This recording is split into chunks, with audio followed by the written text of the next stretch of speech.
राष्ट्रवादी काँग्रेस शरद पवार गटाच्या महिला प्रदेशाध्यक्ष रोहिणी खडसे केवलकर आपल्यासोबत आहेत। ताई, काय सांगाल तुम्ही?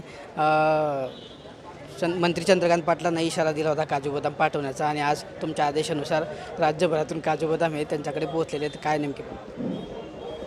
उच्च व तंत्र शिक्षण मंत्री आदरणीय चंद्रकांत दादा पाटील यांनी 9 फेब्रुवारीला एक घोषणा केलेली की महाराष्ट्रातल्या मुलींना आम्ही मोफत उच्च शिक्षण जे आहे ते मोफत देणार आणि त्याच धर्तीवरती मुलींच्या ॲडमिशनला सुरुवात झालेली आहे। मुलींना आशा लागलेली आहे की आम्हाला कुठेतरी आज मोफत शिक्षण मिळणार आहे, पण जेव्हा त्या कॉलेजेसमध्ये ॲडमिशनसाठी जात आहेत तेव्हा त्यांना फी भरावी लागते आणि त्या माध्यमातून त्यांना जो त्रास सहन करावा लागतो आहे त्याची आठवण करून देण्यासाठी आम्ही राष्ट्रवादी काँग्रेस शरदचंद्र पवार पक्षाच्या महाराष्ट्रातल्या सगळ्या महिला पदाधिकारी ह्या आदरणीय चंद्रकांत दादांना त्यांनी केलेल्या घोषणेची आठवण करून देण्यासाठी बदाम पाठवतो आहे। कारण दादांना त्यांनी केलेल्या घोषणेचा विसर पडलेला दिसतो आहे, कारण आत्ता शैक्षणिक वर्षाची सुरुवात झाली आहे तरीही शासनाने अजूनपर्यंत कुठलाही शासन आदेश निर्गमित केलेला नाही। त्याच्यासाठी बदाम हा सर्वोत्तम पर्याय आम्हाला वाटला आणि नक्कीच बदाम खाल्ल्यानंतर दादांना त्यांना दिलेली घोषणा आठवेल।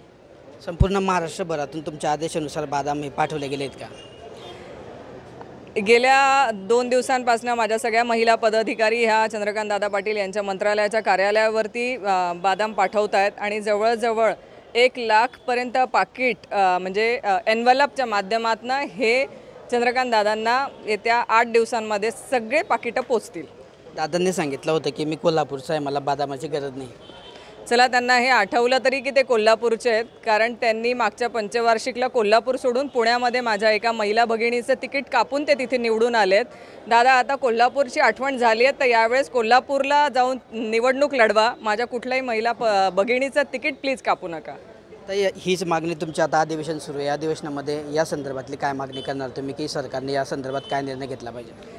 आता तसं बघितलं तर शेवटचं अधिवेशन आहे आणि सरकारने आत्ता शैक्षणिक वर्षाची सुरुवात झाल्यामुळे ह्याच अधिवेशनामध्ये मुलींना जी घोषणा केलेली होती मोफत शिक्षणाची ती GRच्या माध्यमातून शासन आदेश निर्गमित करून तो घोषणा अंमलात आणावी आणि मुलींना मोफत शिक्षणाचे दरवाजे उघडावेत।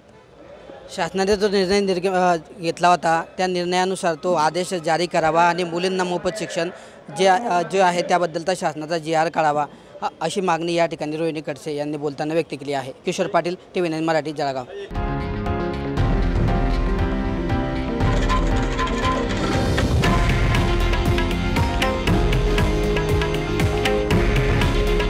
हे आहे देशातील नंबर 1 न्यूज नेटवर्क आणि आपण पाहत आहात TV9 मराठी।